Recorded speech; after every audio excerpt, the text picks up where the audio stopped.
Uh, Hello. how are you? Good, good. How are you? Good, man. I said I'm just going to kick us off. I'm good with whatever. I'm a sniper on these things. I'm so in my zone. I love this shit. Oh, incredible. I'm fucking That's definitely fucking is the promo clip right there. Yeah. yeah. All right. Welcome to Retention Chronicles. I'm Noah Rahimzadeh, the head of partnerships here at Malomo. And today, Mariah and I are joined by Vasa Martinez, the captain and founder at Growthbuster. Welcome, Vasa. It's great to have you, man. Thanks for having me. Stoked to be here. Awesome. First of all, how was the weekend? What'd you do? Um, Big sports weekend. UCLA Okay. is 2-0, so that's good. Nice. Yesterday was my girlfriend's birthday, so we had a mellow day of watching hours on end of NFL. So it was very mellow. Who Okay. are the teams? She's a Tom Brady fan. I don't think she has like a team. Okay. So wherever he goes, if he was playing for like the LA Defenders or something like that, she'd like the Defenders. So she likes them. I'm unfortunately a Jags fan. I Mm. followed them when I went to UCLA. I graduated '07, and my freshman year I lived next to Maurice Jones-Drew. He was just Maurice Drew then, Wow. and Mercedes Lewis. So I followed them. They both got drafted, same draft, first and second round in 2006, my junior year. And so I followed them ever since. But I might have to make some sort of transfer request to the Chargers or the Rams. That's Yeah, funny. sure. Yeah. My dad's the same way, like follows Tom Brady wherever he goes, but for yeah, it's it is just funny like seeing like if people like I feel like for me I'm not a huge football fan, so just seeing like people I'm like, "Oh, I like that person." So I'll just like follow them around. Um I feel that's like really funny. I Yeah. really feel like Tom Brady is the most followed athlete in that sense of all time. Like I hear that more about him than anybody else. Like normally you have a team, you don't have a player. I hear that all the time about Tom Brady. And it might be one of those like weird effects because I'm a Colts fan. Of course, I notice that. I notice that Tom Brady love a Yeah. lot more than the average. You got to Uh, love the goat, right? So yeah, I saw too, like this is the first time ever, I think, four teams in the same division started off the year and nobody had a win. Uh, but two teams played each other, and Yeah. that was the Hey, Colts and the Houston the Texans Texans. yesterday. Yeah. Awful division. Yeah, it is. Luckily for us though, because we're not great yet, and maybe we sneak into the playoffs. But yeah, always enjoy football coming back. It was a great day yesterday for us too. Um, let's get into some shop talk. Vasa, I'd love to hear a little bit more about your background, and then leading up to and including the founding of Growthbuster. Yeah, so the that whole story starts when I graduated in '07. We had that recession. It's pretty gnarly. I had a couple real weird jobs out of UCLA. And I was like, whoa, like, is this really what happens after college? This sucks. I turned down an internship at the UN. I had partied too hard in college and wanted to get home and revive my health, and that's exactly what I did. I had a surgery I had to deal with anyway, and I started working after I was done with the surgery and healing. I worked for a company that's actually freaking enormous now. It's called Rapid Seven. There's like 4 or 5 people in this office, small office in Torrance, where I actually live now, like just down the street. And I was like, I suck at this. I don't know what network security is. I just needed my salary thing so I could get my car out of college. Mhm. And I left within a month. And then I worked for some shady chiropractor. I was like, what am I doing? That's like one of my friends told me that he got robbed or something. And I was just driving by a TGI Fridays that's actually right where I live right now. And I walked in and I was like, F it. Yeah, I've got to do something. And I walked in, I applied to be a host. The GM was really nice. He gave me a server job. And then from there I worked and learned from a pretty pretty intense corporate company, and then worked in Hermosa Beach for 5 years after that. And then finally I said, hey, I got to do something else. And I got an unpaid internship at Quest Nutrition, my favorite protein bar. They were brand new. Okay. Yum. Yeah. This is back when they had chicory root fiber. So I remember I was working at my old job. I bought the bar at the liquor store right next to it, put it in the fridge, almost broke a tooth off because I didn't know chicory root fiber gets really like hard. But either way, I still applied for that unpaid internship, and I was able to prove that I was a hard worker, and I was smart enough to be there. And from there, I learned for 4 years straight, just from some of the awesomest, most talented people ever. Like people from Quest that have left, have started successful agencies, have gone on to work like brands like Califia Farms. One is now like the CEO of OnlyFans. Like, yeah, Whoa. Amy worked in marketing, and we were pretty close to each other for those years I was there. It was like, yeah, there's so many successful people there. I was able to learn from all of them. I'm still a sponge to this day.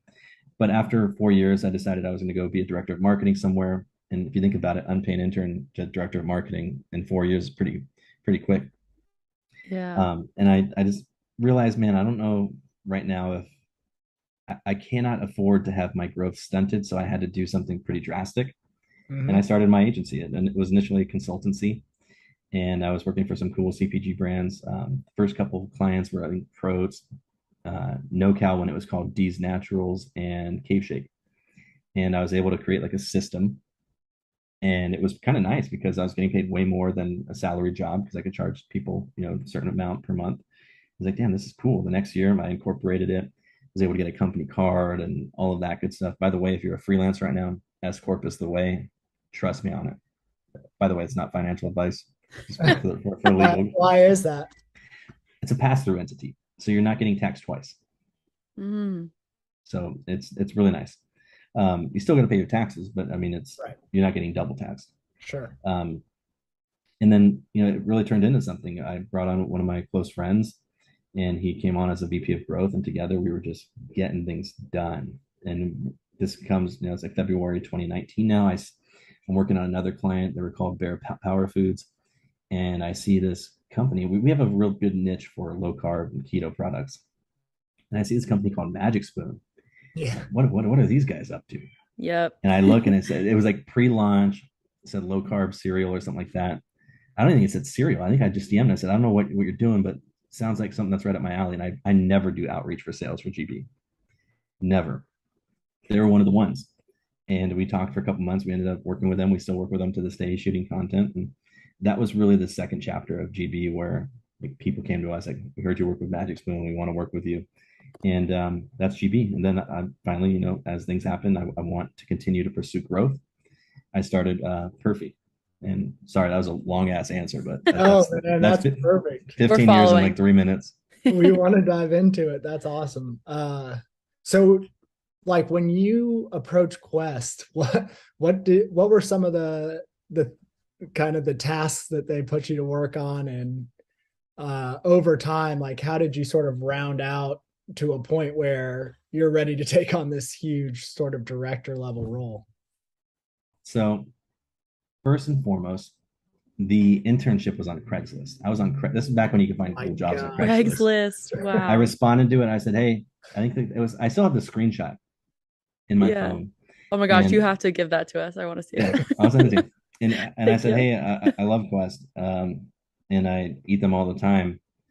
I have no idea. I don't think I said I have no idea what I'm doing, but I'm not in the same industry. I'm down to be an unpaid intern. Don't pay me. I can still work my job and I'll be fine. They said, come in for an interview tomorrow. And I went in. At that interview, he said, cool, you got it. When do you want to start? I was like, I could go back to my house in Hermosa and grab my computer and come back. He was like, done. So I left that. And this is kind of weird, but I left that. And I was actually like pretty emotional when I walked out of the parking lot. Like, holy shit, this is the start of a new life for me. Yeah. Wow. Because working in nightlife, you can get caught up in a lot of different things. And I think I was a little far past that line of where I wanted to be. So that was a huge moment in my life. And then the things that they had me do, honestly, at first, my first assignment was to put together a dry erase board. I am bad at Legos.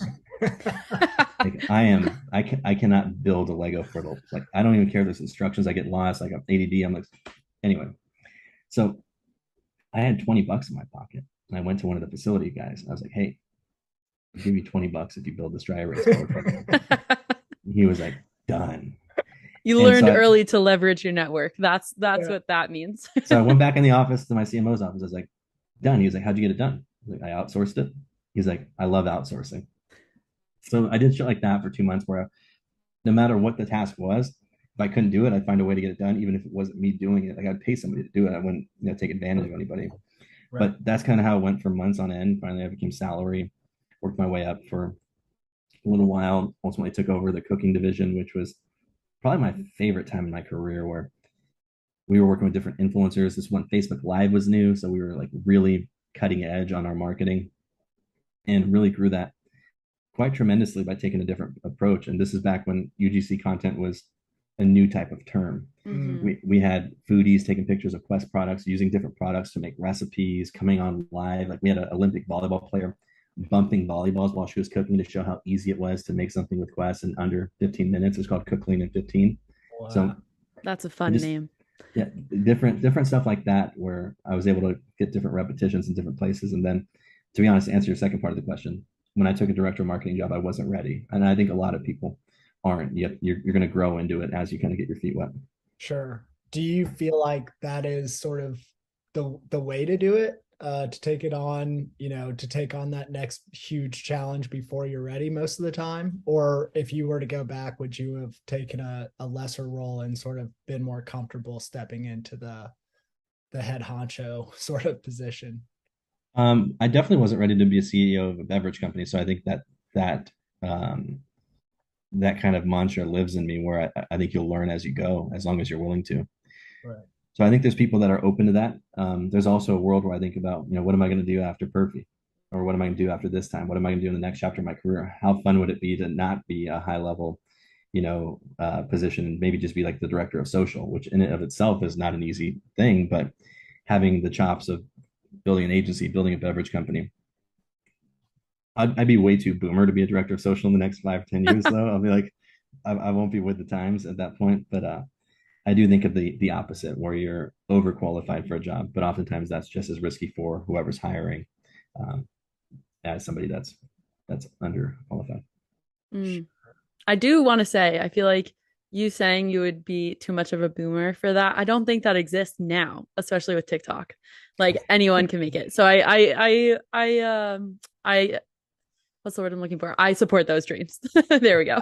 I think from a strategy standpoint, I can hang with the best of them, but from a, like, it took me a while to figure out some of these new words that are out, so like keeping up with the words, depending on where you consume your content, it's tough to keep up with those. And if you use them in the wrong, like, kind of way, in the wrong context, you're definitely boomed. But I think that's where hiring the right people will help get you through that. You can just kind of dictate the strategy and make sure it's executed on, and all of that. Yeah, outsource the new dictionary that comes along. Yes. Yeah. Outsourcing is ingrained from the get-go of this career, it sounds like. Yeah. Oh yeah, that dry erase board was going to be the death of me, man. It was so tough. So tough. We love the honesty though here, right? Yeah. Like that's incredible. I want to ask about sort of what makes Growthbuster stick out from the pack. But before that, I'd love to hear how you sort of think about balancing the brand and the agency, and what your sort of day-to-day looks like when, you're really working two sides of the e-commerce There's actually 3 sides. I'm also the CMO of Outer Aisle. Oh my goodness. Wow. Okay. Did not know that. So add that to the list. Yeah.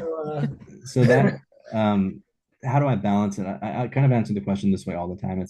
I give Perfy 100% of my time, and I give Growthbuster and Outer Aisle excess of that time. So I give more time per week than I should. But when you think about it, you got to take a step back. I was working 80 or 90-hour weeks for Growthbuster the first four years, I'd say. And we're in year 5. I finally had to take a step back in December and take 5 weeks off, get some shit back together. Oh, can I cuss on this one? Yeah, you're fine. Okay. Get some things back in order, and I did that, and that helped me this year, where it's not as hard as you might think. Yeah, I could probably do things more extensively in certain areas. Yeah, I could probably be on more client calls for the agency, or yeah, I could put more slides together for a marketing deck for certain things. But ultimately, I think the job's getting done across all, and nothing suffering too much. Like, nothing I could have controlled. With GB, yeah, it's a lot tougher these days with the economy. We're not going to grow this year, but at that same time, on that same note, like, I never really wanted to be a $5 or $10 million agency. I wanted to work with a handful of dope brands that are doing really cool things, that are solving problems in the food system, and that North Star has always been there. So now, and then on top of that, it's not all me doing the work. I hired some really great people, You outsource some stuff, huh? I mean, if we're considering hiring, outsourcing, yeah, like I delegate a lot of what I used to do. I used to take everything on, like no worries, I'll get it done. I'm gonna do it. I used to call them what did I used to call my second shift. I used to call it second shift. So Okay. I would do my like as soon as I woke up, I'd go to the computer and then I'd go until I couldn't anymore. Then I'd take a little nap, get back to it, and I just stopped doing that. And the result of that has been the team has grown tremendously. We're smaller, but we're still, everyone's getting better and they can do a lot of things. We do email, SMS now. We're still doing organic social.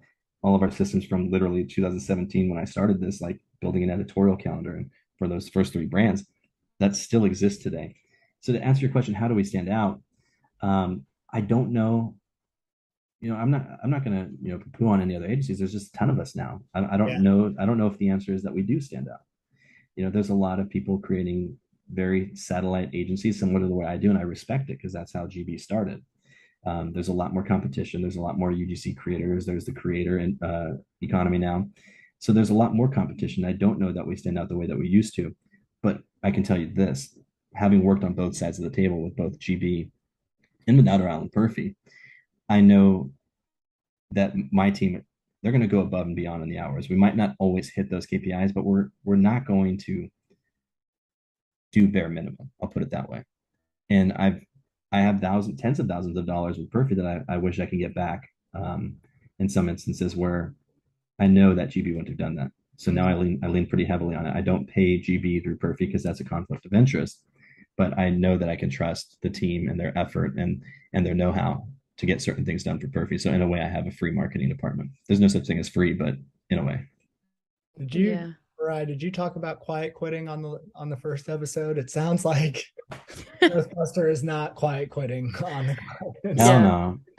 Like I just can't stand for that. Like I have pretty high expectations for the team. I want them to be their best. I want GB to be a platform for people to eventually, grow in their careers. Like I want it to be like a plucking ground. I don't literally want people to pluck my employees, but I want it to be like, you want them to be so good. Yeah.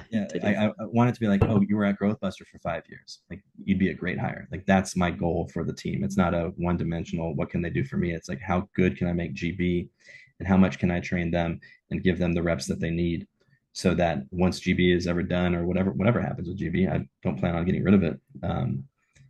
That they have a great career forward. Yeah, I think that's a great feather to like keep in your hat as well. And with quiet quitting, yeah, it's have you heard of this, Vasa? Okay, yeah. So I on a previous episode explained it to our other co-host, Brian, and it is an interesting phenomenon, but I think it's great that you have not from working at GB, obviously, but what sounds like a great like culture and kind of like petri dish for like elevating, all of the different parts that touch GB, whether it's your like coworkers or your employees, and then like all the different brands that you're working with, and just kind of creating that whole ecosystem. So I really respect like the honesty, honestly, that you're like willing to share that. Obviously you don't want people to be poached from your agency, but that you want to have that kind of like caliber and that you expect to have great results, I think is very respectable. Yeah, I want GB to be like a shining star on their resumes moving forward. Because I mean, there was a couple, I think 3 different opportunities to sell GB last year, and I'm glad I didn't. Like there's a lot of freedom that to be had when you own your own agency, and there's a lot of freedom, especially when you get train a team to do a lot of the things that you were normally doing that you don't have to do anymore. So I that's why, like when you ask how do you have the time or how do you balance, I can trust the hell out of the GB team to do client stuff. I'll jump in for the high level stuff and the certain client calls. That's an important thing where they've bought me time to be able to work on Perfy, and for the past year, I mean, developing it, launching it. We're 6 months in now, so they've been able to get a lot of good experience. You said something that was really interesting from an agency founder's perspective, thinking about and a brand's perspective, right? Thinking about the balance of when to leverage an agency rather than when to hire in-house to build it out or use the resources you have currently. There's probably a much more intelligent way to ask this question, but you sort of see where I'm going. Do you have any thoughts or advice around like when you would say you will save money by leveraging an agency, even though it seems more expensive up front? Because it sounds like you ran into that problem yourself firsthand. Yeah. So there were certain things where last year my team didn't have the time to do. We hired an epic email agency. It was expensive, but that's not any part of the funds I wish I had back. They're fantastic. You probably know them, David Bozen at Structured. I love them, Yep. and they helped out Perfy get our flows set up and all of that. But at some point, I had to pull the plug on that because you've got to wait for retail to really kick in, and it's a little bit of a sales cycle. So I think going back to your actual question though, it's going to vary based on founder. Like there might be a founder that's epic at ops, somebody who's just straight from Wall Street, or someone who's a CFO experience. Their strengths are going to be their strengths, and their weaknesses and blind spots are going to be different than mine. So I didn't hire a marketing agency, and it's quite funny how many photography or studios or marketing agencies reach out to, hey, we want to work with Perfy. I'm like, can you beat $0 per month? Like, if you'll pay me to work for Right. Perfy, then we got something going. GB can take a hike, but that's not the case. So, and it's also not one of my weaknesses. I hired agencies for R&D and for ops, and those are two of my biggest weaknesses. I don't have an agency for finance right now, but we're not doing 10 million a year yet. Like that's one of the hires, because it's one of my hugest weaknesses. So as a founder, the tools that I have in my tool belt are going to vary. So someone hiring an agency doesn't always mean a marketing agency. There might be an outsourced ops agency. There might be an outsourced R&D. Not everyone's a food scientist, Right. So everyone will have a point where they come to the question of, should I hire this in-house or hire an agency? For me, I think an agency is a lot more flexible. There's probably a premium. You're definitely not getting 40 hours per person. Like, why should you? Like, I see both sides of the fence on this one. Like, why should I get 40 hours of an agency person's time when I'm not paying for their phone or their Wi-Fi reimbursement, or not paying the payroll taxes on their, on their employment? Depending on the state, it gets pretty crazy. Right. So there's benefits and savings to be had. I can tell you this: the ops agency I have, they're the most expensive invoice I get every month, but it's not one that I'm scared of, because they have saved me so much money I cannot calculate it by knowing how to do X, Y, and Z. Or I probably wouldn't have been able to launch Perfy until 2 years from now if I did all that stuff by myself. So it just depends on the founder is my direct answer. Sure. Oh, that's really, really insightful. I think it's a super unique perspective that you have on that specifically. Okay, shifting focus to retention a little bit. Obviously, we're on Retention Chronicles. We want to talk about the balance of retention and acquisition. And again, I think you bring a unique perspective here. So can you maybe just talk a little bit about brands who either lean too much on acquisition and neglect retention versus not, realizing that retention is super important and then letting acquisition fall by the wayside? Yeah. So with Outer Isle, people don't buy a lot of cauliflower products in Q4. So I look at it as in two parts, two halves. The first half is actually 3/4. How much can we acquire during those 3/4? And I call it housefile. How many people in our Facebook group? How many people have downloaded our app? How many people are in our messenger marketing group? How many people are on email? How many people are on SMS?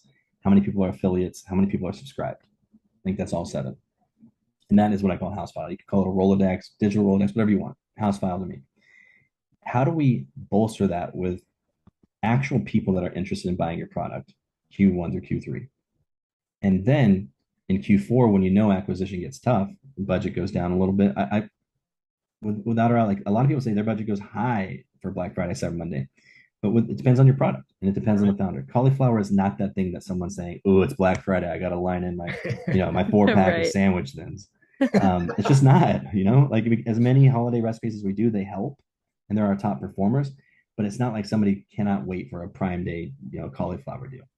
So the way that we strategize there is really focus on retention. We focus on it every day of the year, but especially in Q4.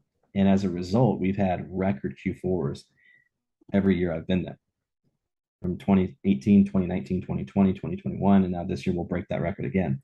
So I think that when there's always conversations about CAC and all of this, and yeah, it's expensive and CPMs are expensive and all that.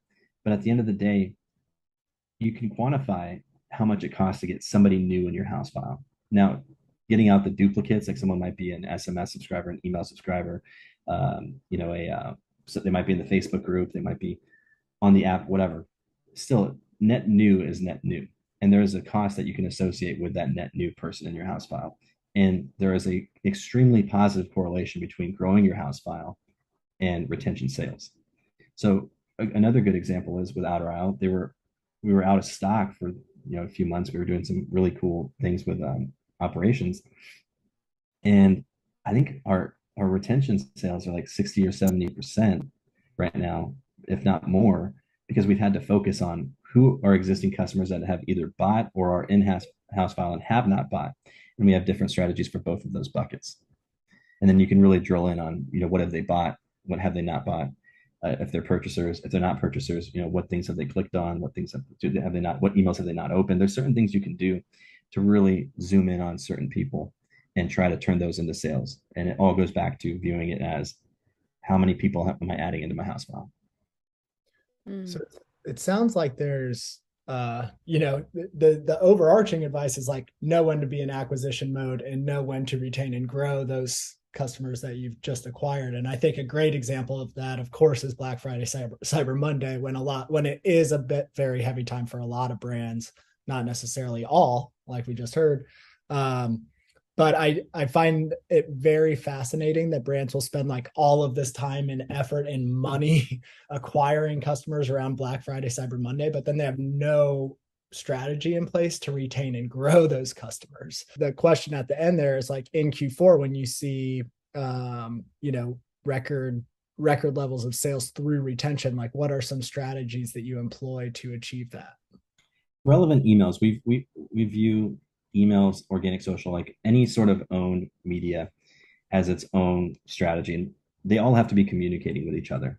So there might be a world where you have a retail rollout in Q4. We typically launch new products in Q4. We historically have had awesome new retailers in Q4. So there's other things to talk about that support the business. And we have a strategy, and it's not too, niche anymore. Like you've got to support retail and food and beverage. So an email that says, hey, we just rolled out into X many Sprouts or X many Whole Foods, or even if it's regional, there's ways that you can geo-target who you're sending this email to. So if you're sending to Wegmans in the Northeast, it's someone in Los Angeles isn't getting that email. So you've just got to have some sort of intent with it. It can't just be an email blast. It can't just be a promo blast. You've got to continue. Like the game within the game is, how do you get people to continue opening emails? Absolutely. Or how do you get people to be responsive to SMS? So all of our SMS messages aren't, here's a promo or here's a new product or give me something. Sometimes the team is really great about throwing a random puzzle in there or brain teaser or something fun, like a meme even, to continue having that brand voice and not always pushing for the sale. Yeah. I forgot what I was going to say when I lost my train of thought before that question. But if it comes back now, I'll drop it. Oh, we were talking about sort of like acquisition mode for Black Friday, Cyber Monday, and then nothing. Yeah. So what I was going to say is I find it very interesting, and I think people are wisening up based on the current economic conditions, that there was a huge appetite for spending $50 or $60 to acquire a customer with an average order value of 45, 50, 55 in the past. And if you think about it, you're so many purchases out from profitability. And there was a time where first purchase profitability was an actual, not easy thing, but it was a very attainable thing. And what I find very, very funny is that some brands are very averse to taking a haircut with retention customers. And what I mean by that is investing in a loyalty program or investing in a beefier subscription program or rewarding those people with an extra discount. And I don't view it as like, oh, we're a discount brand, but people are very averse to nurturing their house file, but they're very, very bullish on overspending to acquire somebody. And a bad analogy, I almost said a bad word again. A bad analogy would be like, imagine we're strangers, we're doing this podcast at a bar. And if I came up to you guys and it was like, hey, I don't know you, but can I buy you a drink? Can I buy you a drink? Can I buy you a drink? Like I'm constantly spending money trying to be your friend. But if I came up to you guys and said, hey, it's a hot day out, here's a drink on me. It's probably less creepy. It's probably a little bit more approachable, and it's less expensive. You know, like you don't always have to focus on that net new person and spend aggressively. I think that if you can find a way to organically win them over, at least get them interested, there's ways that your retention funnel can create the sales later on down the line in a very organic, natural way, and not like a pushy, forcey kind of way. Yeah, with that analogy, it's like a great one of like there's like it's a better like there's less pressure, I guess, like there like there's like it's more of a kind of like a kind act of kindness, right? Or it's like, yeah, it's on me, like you don't have to do anything, and it like builds more of that loyalty. Like people I love psychology, and so I won't go into too much of a tangent of it, but like if you can give someone the opportunity to kind of like help you out or like give service or like feel like they're doing something that is like they're motivated by it in their own actions, but you give them the opportunity to do so. People like that feeling. It's like, oh, most people, oh, I'm helping someone, or like, oh, I'm like getting to know this person and more. Like there's that genuine aspect of it. So it's super interesting that you bring that up, and that like it's all about how you frame it and like the dialogue between a customer and a product or a brand or an agency, whoever. And then, or like friends over drink and something, with that analogy. The one I use internally with clients is if same kind of analogy, we're at a networking event now. And if I walked straight up to you and said, hey, can I have your business card? Here's mine. That's very, very transactional. You're probably like, what the hell is this dude going to do with my information on here? And I'm like, you're definitely not a qualified lead. You're like, what I give you is a coaster. Like you're putting your drink on it. It's not a business. You're never going to hold on to it. But if we're casually having a conversation, hey, where do you work? Oh, cool. You're at Malomo. I'm at Growthbuster. Like, I mean, I'm at GB. Then it's so much more natural to hand a business card over to somebody. Mm-hmm. Right.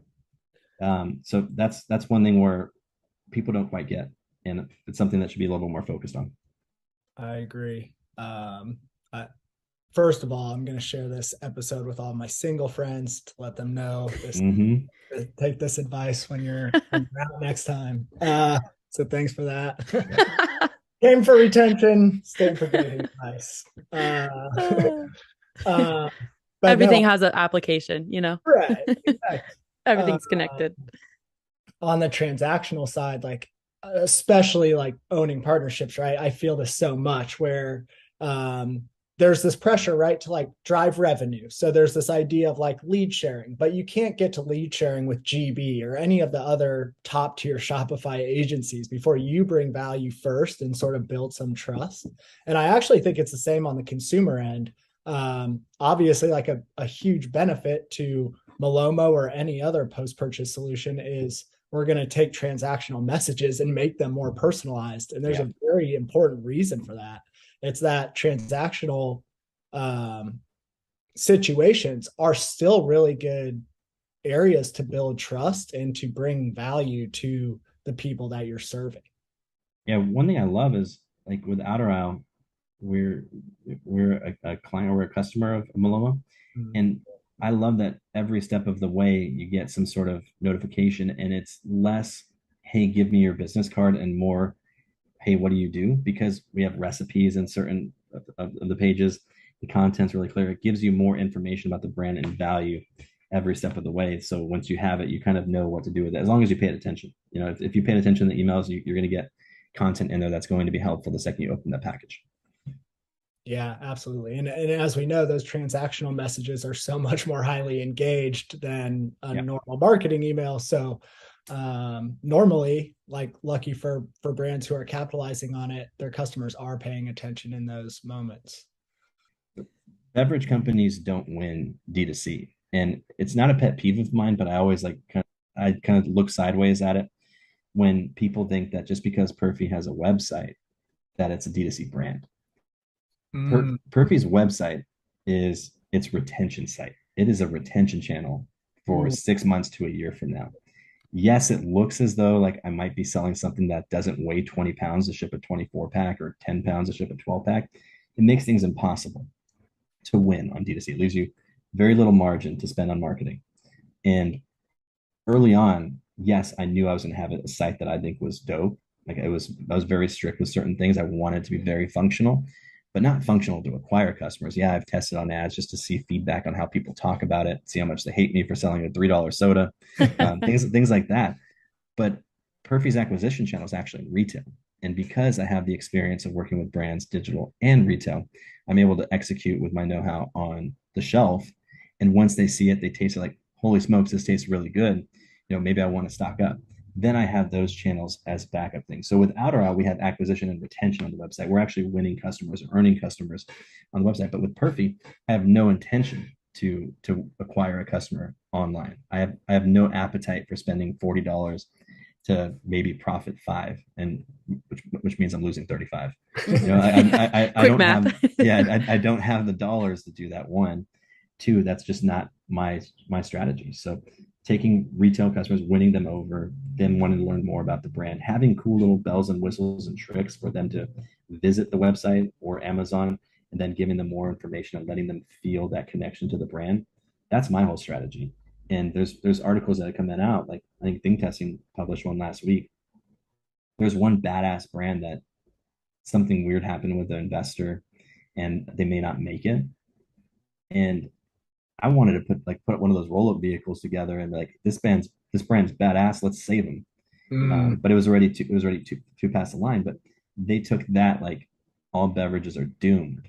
Like, yes, if your only strategy is to win online, you might run into some trouble. I don't know of any beverage brand that has won D2C. Like even some of the best beverage brands are probably at a loss. Like I know that I don't know how C4 is profitable when I order 12 energy drinks at like $14 on Amazon, and then Amazon takes, like I don't know if they are good for them. But the whole thing about Perfy for me is the website's a retention channel. So you'll see the subscription on there. You'll see certain savings. You'll see our NFT loyalty club where you have, as long as you hold a Perfy loyalty card that's an NFT on Polygon blockchain, oh wow, you can unlock certain perks. Like I'm going to be sending Starbucks gift cards and hopefully discounts to mental training apps where you can work on your IQ or do brain teasers just for fun. Like there's going to be certain perks with that where the customer will see so much value. The website will be a destination to go, almost like an old school AOL chat room. Like I want to have a backend where people can be there like a community, almost like a mini Reddit. So that's the whole thing for me with retention for a beverage company. And I think other brands can do it that don't have a beverage, and it will only help them. But for me, 100% acquisition and retail retention online. That is super interesting. I wonder, I would imagine that's a hot take. That would be considered a hot take, right? Oh, yeah. Like, I don't think that a ton of beverage brands, and we work with a lot of them who have been successful, right? Like obviously if they're investing in retention, they've done a decent job on the acquisition side probably. But yeah, I would imagine that's not a common opinion. And so it'll be really interesting to share with the audience and get some feedback. But I think your experience, like you said, right, on the retail side has probably tremendously helped you understand how that sort of how to leverage both channels effectively for different in different aspects of the customer life cycle. We had a demo on Friday and Sunday in ShopRite for Perfy, and in I think it was a couple hours sampling maybe 6 to 12 cans. We sold 41 cans on Friday and 44 on Sunday. Now, if you think about the cost of for me to pay for that demo and maybe 6 cans, that's my ad spend. And right. The amount of customers that are now Perfy customers who've tried it, loved it so much, they love their sample so much that they went and bought it off the shelf, that's 44 customers for a couple $100. You would never win 44 customers on a Facebook ad, even in 2017, 2018, 2015. For 100, I mean, I won't say never. I'm sure somebody has a badass screenshot of Shopify or Facebook Business Manager where they smoked it. Yeah. But when you think about that, that's how you scale a beverage brand, and then trade spend, promos, and all of those things. And you can start calculating an in-store, CAC or whatever people do. But that's how I think about it. I can't afford to spend to try to win customers online. I don't have the bank account to do it. Yeah, I think that's a great distinction. Like that's a great example too. Why do you think so many beverage brands have stick packs now? They have powders. Powders, you could send 3 packs of powder in an envelope with a 29 or 39 cent stamp, Yeah. and acquire customers. Like you can send them out for free, like 1,000 people for the cost of winning maybe 5 or 10 to try to buy a 12 pack of a beverage they don't even know they'll like, and they don't even care about your 100% satisfaction guarantee. So I think retail's the way. Everyone in beverage knows that, I think. What do you feel like you see from the GB side that brands regularly neglect when it comes to retention? I hope it's a great answer, but it's something new that we're applying at GB. We used to have 3 different divisions. It was community, creative, and innovation. Innovation's more retention. Creative is organic, paid social stuff, even print. And community has been community management, social copywriting, scheduling posts, basically all social media management, influencer management. And we've slowly peeled things off of that community department to the point where we're using the same strategies, but we've turned that community department into the story department. And the story department is exactly why I'm on this podcast, because I could talk about more about me as a founder of GB, or as a CMO of Outer Isle, or the founder of Perfy. And it's the exact application and execution of what we're doing with GB. And what I think brands lack is, you see more and more of it these days, but it has to happen. I think it's going to be even more important. It's the same reason people are like, go on TikTok and tell your brand story, but it should be a department. That's like, TikTok is one particular channel, and it should be in everything you do, whether it's being on blogs, whether it's being a guest blogger, or writing a blog with having a guest blogger write on yours about your story. There's so many different applications of what storytelling about. Like I'll just go straight to it. My favorite book right now is from a SaaS guy, B2B guy. It's called Founder Brand, and it's kind of like the book called Story Brand, but it's about how founders should be telling their story more, and it's an anchor for marketing. Like you could take quotes from this podcast, turn it into audiograms, or you can turn it into LinkedIn posts, or you could turn it into organic social posts if that's what your brand is all about, if they even care. But no matter what, getting your story out there is something I think a lot of brands are lacking, and it's exactly why GB didn't pivot specifically to go to TikTok. I've watched for like 2 years now, and probably waited too long to decide, all right, this is how GB is going to approach telling stories. And it's going to start in our onboarding process with the brand's positioning and all of these different things that we do. And then how do we apply that now, instead of doing 10 influencer partnerships that brands always question? Now it's like, you can't deny the value of a podcast. If a buyer says, hey, I heard you on the Malomo podcast, you were awesome, I didn't know that about you, we'd love to try samples. That the ROI on that, compared against 1 hour of time and maybe a little bit of agency retainer, is so positive that it's undeniable. And we're trying to do more things during this economic climate that are undeniable. So if brands told their story more, I think that'd be great. Yeah, this is something we've seen like time and time again. So I'm very happy that you brought it up, in that the movement towards storytelling and the value of knowing someone for like who they are and being authentic to them is what's resonating with people right now. I think the like facade of just everything in life, like take it out of like e-commerce or business even generally, but like people are just like, you know what, I want to like break down the barriers, break down the walls. I want to know more about you. And so that's what people are connecting with. And that's what I think, that's why I really think TikTok is like blowing up right now, is because it is so good at showing stories and showing so many stories of other different people. Like it isn't the same algorithm of like Facebook and social media or of Instagram that show you like exact like people like you. TikTok shows like a ton of other different things. So I completely agree in that. I think that is a great like niche thing to focus on, of like that switch from community to story, because I think that is what everyone wants right now, is to know more about someone. And the example you gave is like, oh, I didn't know that about your story. Like I'm way more likely to now be loyal to your brand because I feel like there's a connection between us, rather than like, some other type of content that you interact with for a brand. Yeah, I think the only barrier to entry with having a story department in your business, and this is something I'm going to go very, very deep into on LinkedIn in the coming weeks. The only barrier to entry is being nervous to be on camera, or not feeling that you're like, it's like feeling less than. And it took me a while to overcome that. I went through some things where I turned in physically into a different person than what I'm used to. And I'm slowly fixing that.